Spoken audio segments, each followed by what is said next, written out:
I'm gonna say quick note. Most of the time, it doesn't end up being quick. But some points to be made along the lines of America's proxy state status. Besides the laws that were immediately enacted post the Revolutionary War or the War of Independence, that established a federal government that sovereign powers far exceeded that of any monarchy in Europe through representative government, um, voting in and creating policy that exceeded the precepts of the Magna Carta for the most part. One of the most primary factors being that the Magna Carta, in and of itself, identifies the rights of women, even if in a small element, nonetheless in an element, wherein the federal government of the United States does not even acknowledge um, women as a valid, not even subsection of the political process, also equating to zero rights, not even the rights of her husband. So, um, it's one thing to note on the development of central banks in the United States is that it is accepted across the board that the three central banks um, in American history were all designed under the purported reasoning that central banking provided a specific type of currency that was, in the most basic of sense, a polar opposite to the type of currency that exists outside of a central bank. Um, Alexander Hamilton, who established the first central bank in 1791 and signed a 20-year charter, what I would say is that justification for that central bank was on the premise that, what do you know, the Independence War, the War of Independence, created so much debt that America, the new nation, had no choice but to establish a central bank, which every country in Europe had established, thus Europeanizing the newly formed republic in the New World. That charter was not renewed, um, and 5 years after an absence of a central bank, in which they note that there was all kinds of economic catastrophe, and the next charter of the central bank, two, second bank of the United States, was created, but then was not renewed, some sort of repealed by Andrew Jackson, who actually ran on the premise that he's a piece of shit, Indian killing, massacring, slave raping. He was a lawyer for slave traders, so it's not to say that he was anything of a noble figure or anything like that. It's just that I believe that he believed the notion that America was an independent country. He fell for the myth as well, just because he was up there. People think because someone gains status that that's a delusion of that associated with God being powerful. So equate power with competency or whatnot. But he did not renew the charter. But everybody agrees, for the most part, that the very premise for the formation of the Central Bank of the United States was directly related to the War of 1812. So already you see two conditions for the formation of central banks that are directly tied to the activities of England in relation to the United States, both being war, in that England, by perpetuating, or not even just say England, by the American leaders or the Scottish kings or the Irish king, okay, by pursuing a policy of war, becoming warmongers, saying that America had no choice but to go to war to achieve these national interests, resulted in creating an immense amount of debt that in the end uh, created the scenario in which a central bank was justified, all being the significance in that being that these central banks were derived their power from Europe. So you see the application of a war in order to establish a grounds for a central bank in order to create United States debt to European countries, and the formation of an instrument in order to create bills. And a bill is a pruning device with a hook, much like it's also a ancient Egyptian sword that has the hook shape, almost like a Grim Reaper thing. That's a bill. So the primary function of these national banks were to create bills to put into circulation so as to reap a financial benefit for the owners of the bank, which were always European, primarily European forces. It's another important thing to note is that the big difference in the modern version of the central bank with the Federal Reserve is that while there was a war with Spain in the 1900s, the financial instability that precipitated the development of the central bank that is currently known as the Federal Reserve System, which is a privately owned bank broken up into 12, very religious connotation right there, 12, which goes not to Christianity. I'm talking about going to Roman, in which in the Roman times, according to the history of Livia by Titus Livius, that Rome established 12 particular centralized organizations based on what they believe was one of two sources: either the legend that Romulus, who became the founder of Rome, received his divine ordainment by the manifestation of 12 birds, while Remus only received 6 birds, while others ascribed the establishment of these 12 institutions within Rome to a tradition that went back to the Etruscans, whose king would establish 12 lectors so as to, like, basically governors, and they're called governors as a matter of fact, so as to consolidate power more effectively in a compartmentalized structure of authority. But what precipitated the financial, I think it was 1873 and as well as 1907, and then we see going into the Great Depression was afterwards, but largely connected to it. There wasn't so much the act of a war as we define it, but as John Adams stated, there are two ways to control and enslave a nation. One is by the sword, and you see the War of Independence and the War of 1812, because what that does is that creates debt, and then the other is by debt. So leading up to the formation of the Federal Reserve were a couple of things happening. One, the significant power, significant figures that we look to as great people of esteem, the Carnegies, the Vanderbilts, the Rockefellers, the Morgans, there's more.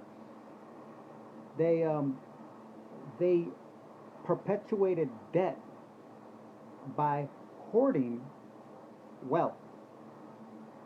and that restricted the currency available to the general public, which manufactured financial crisis by the sheer wealth of the country that they held hostage from their fellow citizens, limiting the amount of credit and liquidity that was available. Therefore, established manufacturing a degree of poverty mirrored with another factor, which was the temperance movement, which was also connected to the women's suffrage movement, which the people in that movement recognized that at that time the federal government received 30% of all revenue from alcohol producing companies. And in an effort to win with temperance, the temperance movement, which was the women's suffrage movement and its supporters, which wasn't just women, there was a great Christian group or whatever you want, organization, mass organization, interfaith, interdenominational organization that did not include most Germans, that did not include Irish, because of the cultural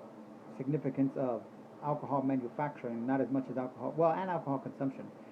but not in a derogatory way. They used that to demean them. That was actually the beginning of tension between German culture and what's considered American culture, even though America was one vote away from speaking German as its official language. Look that up. That's pretty interesting. So, but this temperance movement saw that as a tool to dismember the power of the alcohol manufacturing companies. They supported the establishment of the summer of 1912 Income Tax Act, which in the process of creating income tax, because prior to that, the only thing that was taxable according to the Constitution was labor and wages. By creating an income tax, it dispersed the burden of taxation on every incorporated entity, thus taking away the 30% grip of financial power, because we know the famous saying, I think it was a Rockefeller that said it, I don't care who makes the laws, he who controls the money controls the nation. So at that time, the alcohol companies, they had a very strong foothold in controlling the agriculture, in controlling tariffs, in controlling all sorts of things of that nature. And the temperance movement jumped onto this,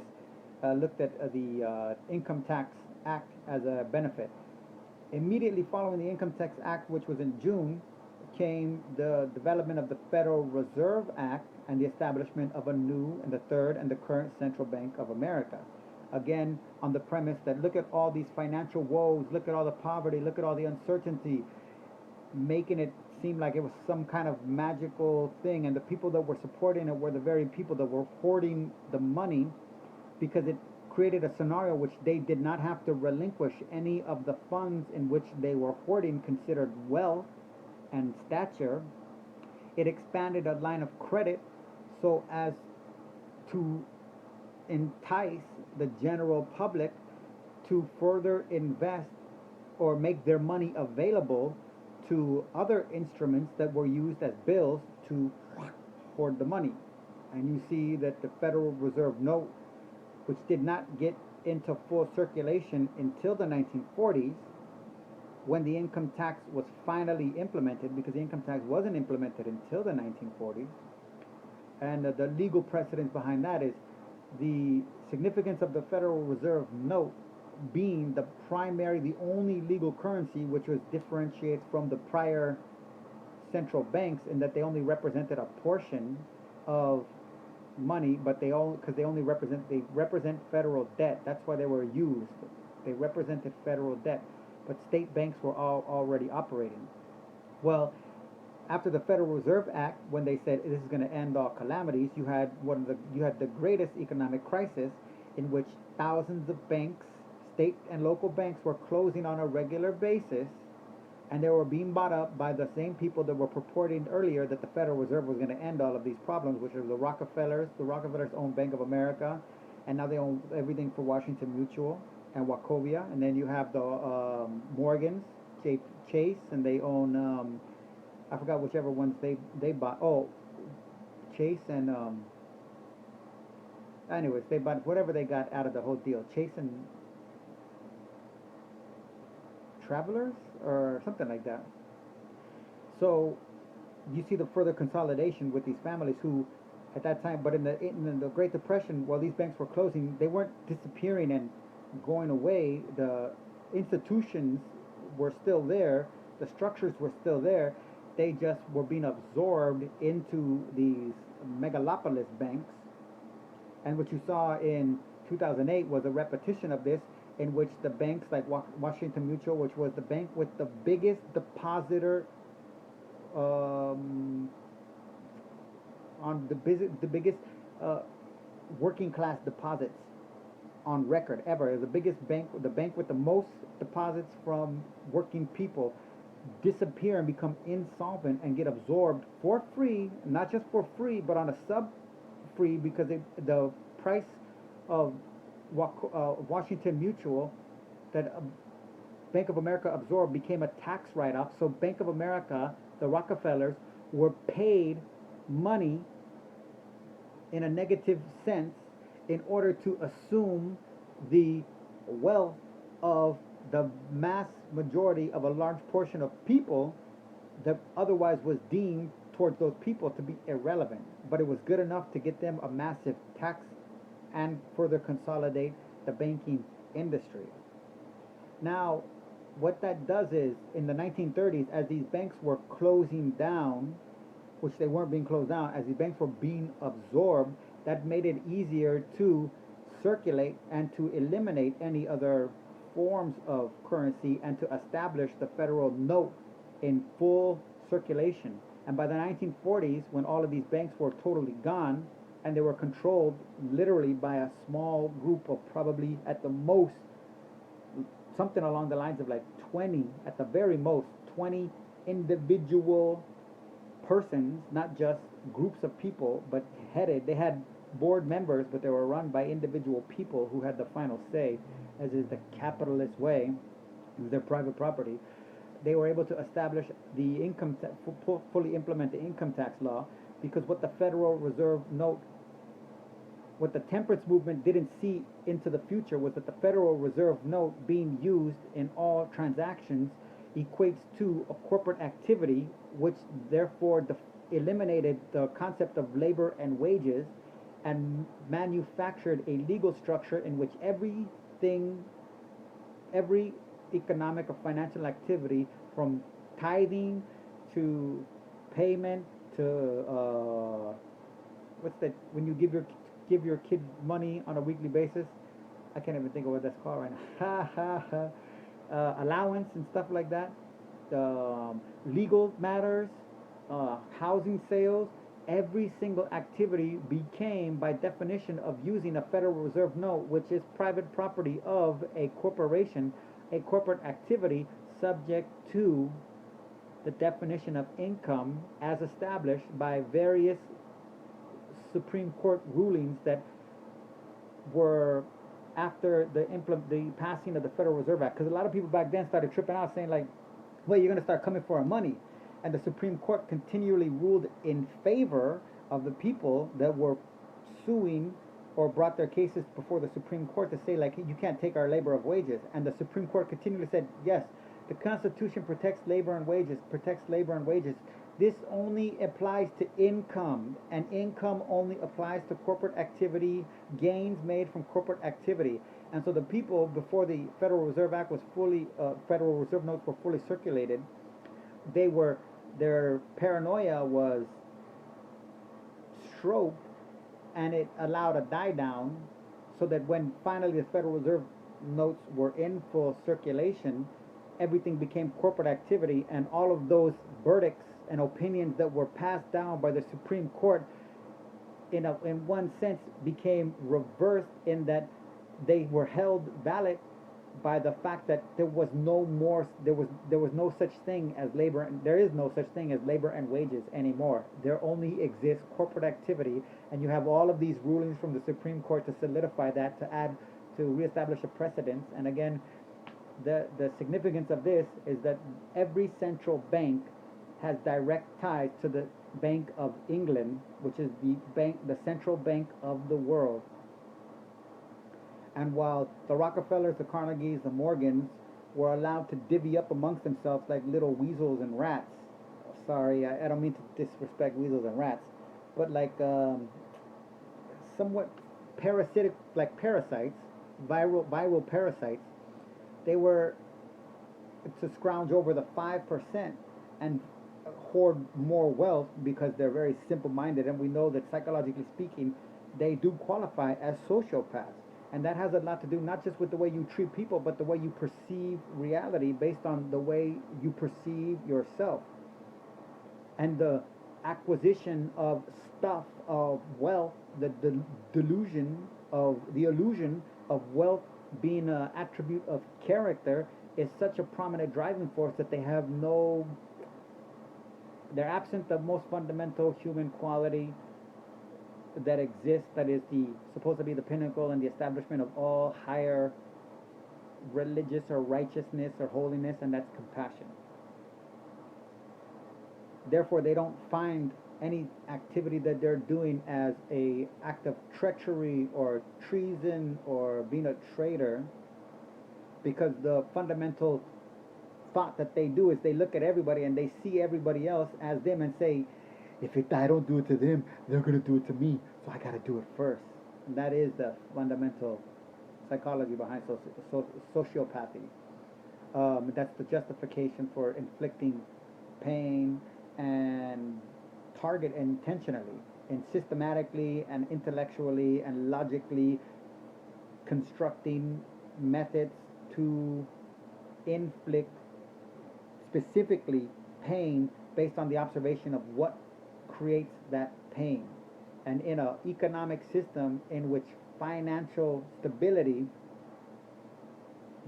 depends on a lot more than just your physical being, but also your mental and spiritual state, because the poorer you get, the harder life is, and the harder life is, science shows, the more stress your brain has, the more underdeveloped you get, like it or not. This is a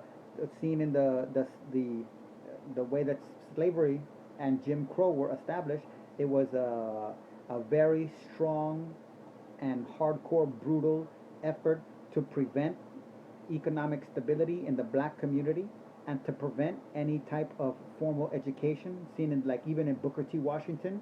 who was a spokesperson for that black people didn't have the capacity to a higher education. They should only work in servitude jobs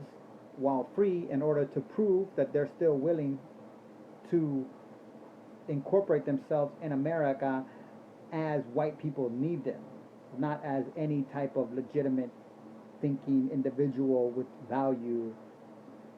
self-value or self-identity. So like I said I was going to be short, but it didn't turn out to be short, so lucky me. But so we see the central bank, the current central bank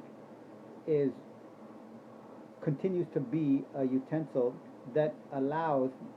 while there are what appear to be massively wealthy Americans that control most of the wealth. They make a big deal about China controlling American wealth. Oh, well, 30% of America's debt is considered foreign. 80% of it is considered domestically held. So more Americans hold American debt than foreigners. And out of that 30% of foreign debt, China only holds about 30 or 40% of that. So at most they hold like 15 to maybe 20% of total, not even that actually. They hold about 11 to 13% of total national debt. Meanwhile, the Americans that hold that debt, it's difficult to make a connection that if you take away the delusion, like Sheldon Adelson and Jeffrey Immel and the Rockefellers and the Morgans, if you take away the delusion that they're American and their status as American, you recognize that their allegiance is to the Federal Reserve System, which is an instrument of the Bank of England, and their allegiance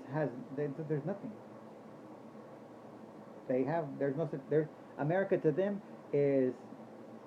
something in order to exploit, and the American dream is the primary means of manipulation in which they use. Just like in the movie, I made a reference to it, and I'm probably going to reference it back and forth. In the movie The Gangs of New York, when they're playing pool, and the rich guy says, what's that phrase? You can always pay half the poor to kill the other half. And white people in America don't understand their role and why they attacked Indians, Hispanics, and blacks the way they do, because they're that half that are being paid by the rich to kill the other half, but they don't get any benefits. And that's why they have to drug their kids. 6 million white kids are on pharmaceutical medications that directly affect their ability to perceive reality for a reason, because their parents can't face the reality of what they are, and they don't want their kids to see them